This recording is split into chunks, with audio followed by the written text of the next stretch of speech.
छींक आ गई। अब तो आज का सारा काम बिगड़ जाएगा। आज तो दिन ही बेकार जाएगा। क्या हुआ भाई, इतनी घबराए हुए क्यों हो? छींक ही तो आई है, इसमें कौन सी बड़ी बात है?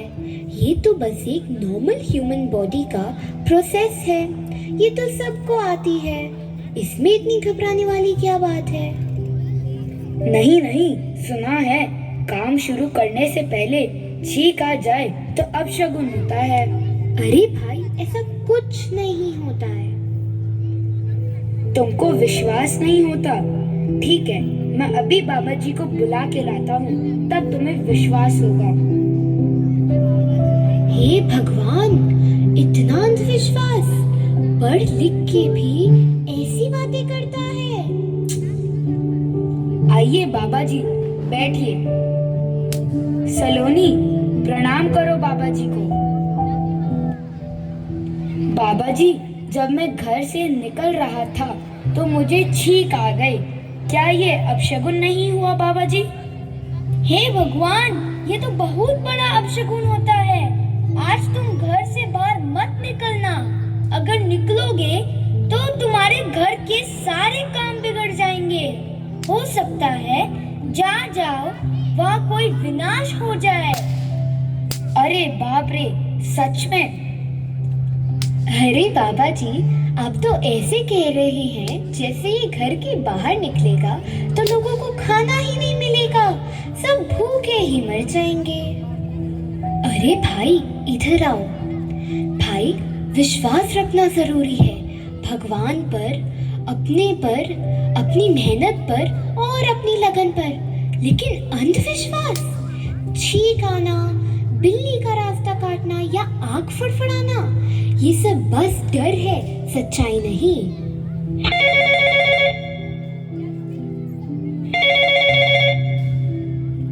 हेलो, क्या दुकान के आगे भीड़ लगी हुई है? आज बहुत ज्यादा खरीदार आ गए हैं। मैंने तो सोचा था कि आज का दिन बेकार है। अच्छा, सब ग्राहकों को रोको, मैं अभी वहां आता हूँ। हाँ सलोनी, तुम सही कह रही थी। अगर मेहनत करूंगा तो कामयाबी जरूर मिलेगी। छींक से कुछ नहीं रुकता। अरे रे, इसका तो अपशगुन का तो शगुन हो गया। अब मेरे को कोई नया अंधविश्वासी ढूंढना पड़ेगा। आज तो मेरा ही अपशगुन हो गया। बाबा जी, अब मैं आपके अंधविश्वासों पर विश्वास नहीं करूंगा। मेरा तो आज शगुन हो गया है। आज तो आप जा सकते हैं। सर तो तेरा टकराए, क्या दिल डूबा जाए।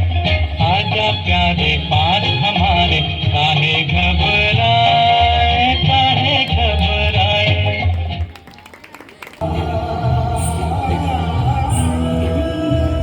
आज मैं आप सबको एक कथा सुनाता हूँ।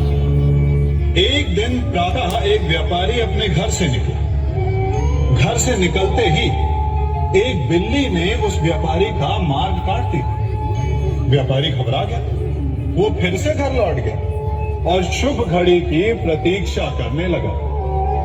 और जब वो पुनः अपने घर से निकला तब वो वाहन जा चुका था जिससे राजा तक पहुंचकर उसे भेंट देनी थी। राजा को भेंट नहीं मिली।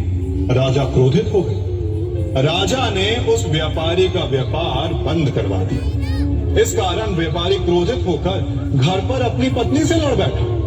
पत्नी अपने बच्चों समेत मैके वापस चली गई और उस व्यापारी के जीवन में यदि कुछ रह गया था तो केवल अंधकार।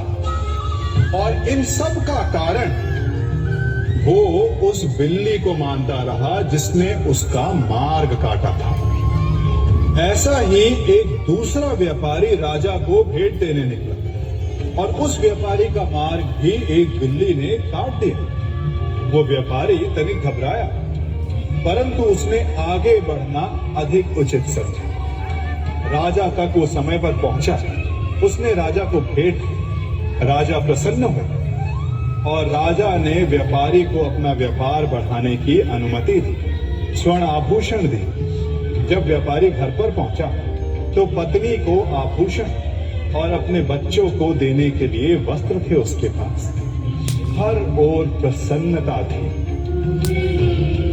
समझ रहे हैं ना, दोनों के साथ एक ही प्रकार की घटना हुई, परंतु दोनों की प्रतिक्रिया भिन्न थी। ऐसा ही हमारा जीवन भी है।